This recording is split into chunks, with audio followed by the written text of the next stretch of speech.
Is HDFC bank under performing? Merger के पहले भी अंडर परफॉर्म कर रहा था और मर्जर के बाद तो एकदम गिर चुका है. We are talking about Berkshire, but I mean, I think it's one of the most wonderful thing which has happened in last 25 years to HDFC to have created HDFC Bank.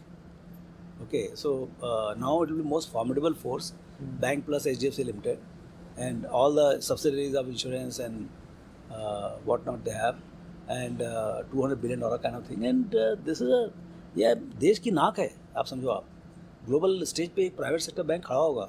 You can underwrite global deals, you can underwrite very large deals.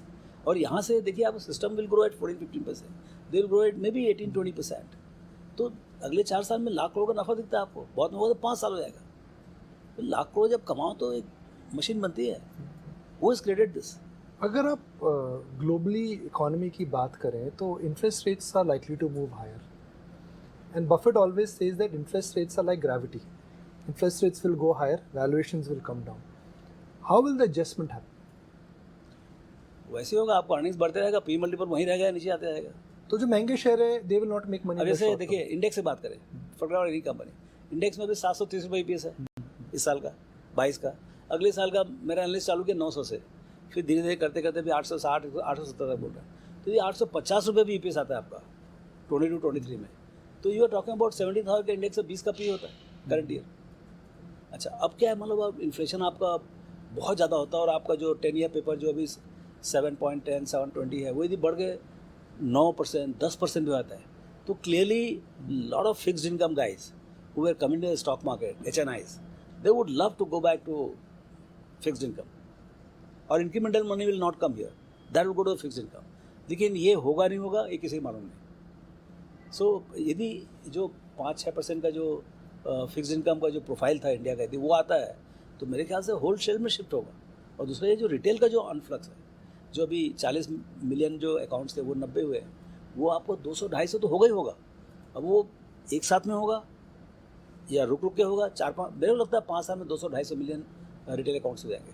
So participation will massive. This is going to be celebration of entrepreneurship in India. तो बहुत सारी चीज़ें होंगी. तो interest rate बढ़ने से ही सब कुछ नहीं होने वाला है, लेकिन clearly it's a headwind, it's not a Tailwind for stock valuation. Falling interest rate is Tailwind, other things being equal, I think you will get a better valuation. तो बफेट ने इस बार एक और पहली बार शायद गैम्बलिंग और वॉल स्ट्रीट को compare करा है. उन्होंने कहा कि भाई Wall Street I would like to in a sense डांट मारी है कि भाई वॉल स्ट्रीट में लोगों ने क्या करा है, गैम्बलिंग कैसीनो बना दिया है. और अगर मैं हिंदुस्तान में भी देखूं तो जिस प्रकार से ट्रेडिंग एक्टिविटी बढ़ रही है, अगर मैं आपको कुछ पीयर कंपनीज के नोट्स देखता हूँ, उनकी ब्रोकिंग इनकम देखता हूँ, नंबर ऑफ पार्टिसिपेशन देखता हूँ, तो मुझे लग रहा है हिंदुस्तान के अंदर भी कोविड के बाद कई लोग आए थे बिना सोचे समझे मार्केट में ट्रेड कर रहे हैं. कुछ दिन पहले प्रशांत जैन भी हमारे शो पर आए थे, he also said the same thing कि भाई आत्मनिर्भर होना अच्छा है मगर स्टॉक मार्केट में आत्मनिर्भर मत होइए. व्हाट यू हैव टू से टू दैट? क्या इंडिया में प्रॉब्लम हो रही है? वो जब डीमैट अकाउंट बढ़ेंगे अच्छी खबर है, मगर क्या इंडियन निवेशक रिस्क भूल रहा है?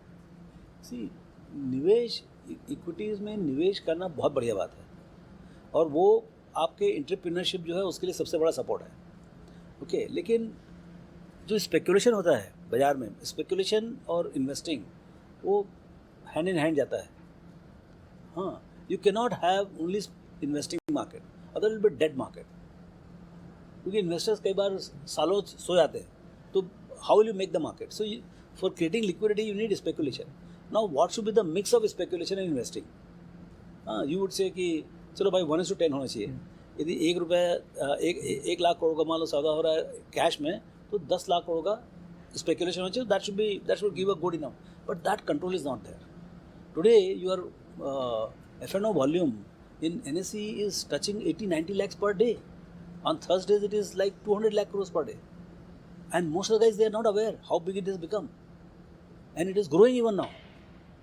200 lakh crores per day. Like this is equivalent to $2.5 trillion a day on every Thursday.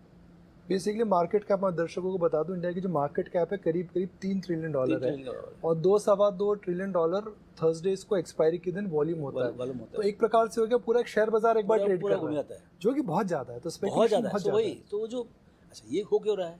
Because of technology. देखिए, हमने चालू किया कैरियर 87 में, 2000 करोड़ का सौदा होता पूरा पूरे बाजार 500 ब्रोकर थे, थक जाते थे सौदा करते करते, क्योंकि सब ट्रेड टू ट्रेड था, पूरा सब फिजिकल था, वादा निकालो, ये करो, पतावट करो, कैश में 2000 करोड़ में T+15 में सेटलमेंट नहीं होता था।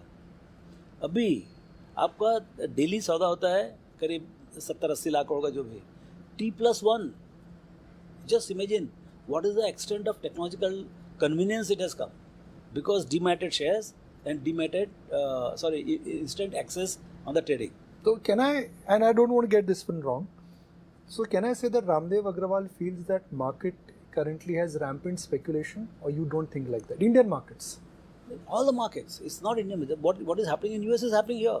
It's not that we have तो got फिर तो some. मार्केट गिरने चाहिए। स्पेकुलेशन अगर ज़्यादा हो जाती है तो अक्सर कहा जाता है भाई फिर मार्केट में सतर्क रहना चाहिए। You should be careful when speculators are there. No, but it is a structural change in the market. Okay. It has nothing to do with the going up and down. Okay. Clearly, यदि बाजार नीचे आएगा तो lot of speculators will get very bad experience. They lose money. Okay. So वो होगा, लेकिन क्या है ये, it's a human nature. Speculative nature is human nature.